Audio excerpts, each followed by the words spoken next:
السلام علیکم ورحمۃ اللہ وبرکاتہ۔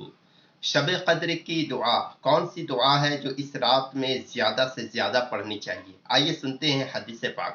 ام المومنین حضرت عائشہ صدیقہ رضی اللہ تعالی عنہا نے سرکار مدینہ صلی اللہ علیہ وسلم کی خدمت بابرکت میں عرض کی، یا رسول اللہ صلی اللہ علیہ وسلم، اگر مجھے شب قدر کا علم ہو جائے تو کیا پڑھوں؟ سرکار صلی اللہ علیہ وسلم نے فرمایا، اس طرح دعا مانگو، اللہم انکا عفو تحب العفو فاعف عنی، اللہم انکا عفو تحب العفو فاعف عنی۔ اس کا ترجمہ یعنی اے اللہ پاک، بے شک تو معاف فرمانے والا ہے اور معافی دینے کو پسند بھی کرتا ہے، لہٰذا مجھے بھی معاف فرما دے۔ سبحان اللہ۔